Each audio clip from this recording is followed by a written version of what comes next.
സത്യം പറഞ്ഞാൽ എൻ്റെ സൗണ്ടിൽ നിന്ന് കുറേ സൗണ്ട് ചെയ്യാൻ പറ്റും ചേട്ടാ. നോക്കിക്കഴിഞ്ഞാൽ ഇപ്പോൾ ഞാൻ ഈ സംസാരിക്കുന്നതിൻ്റെ ഒരു ഇതിൽ ഒരു സൈഡിലോട്ട് ഇങ്ങനെ പല്ലിങ്ങനെ കടിച്ചു പിടിച്ചിട്ട് ഇങ്ങനെ സംസാരിച്ച ഭീമൻ്റെ കൂൻ്റെ സൗണ്ട് കേട്ടാ കേട്ടാ.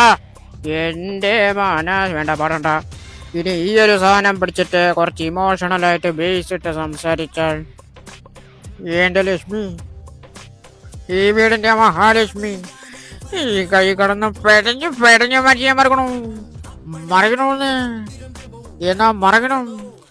ഈ സൗണ്ട് പറഞ്ഞിട്ട് ഒരു ബേസ് ഇട്ട് നേസൽ ടോണും കൂടി പിടിച്ച് സംസാരിച്ച മധുവിൻ്റെ ശബ്ദമായി ഇത്രയും പവറായിട്ട് സംസാരിച്ച നിങ്ങൾക്ക് എൻ്റെ ശബ്ദം കിട്ടും. എന്നാ ആ ഒരു പവർ മാറ്റി വെച്ചിട്ട് ഒന്ന് പാവമായിട്ട് സംസാരിച്ച ഇങ്ങനെ കിട്ടും.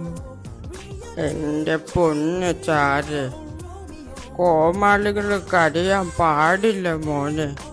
സാറേന്ന് അഹങ്കാരത്തിൽ വിളിച്ച സാറ് സാറ് എന്താ സാറേ, മനസ്സിലായോ?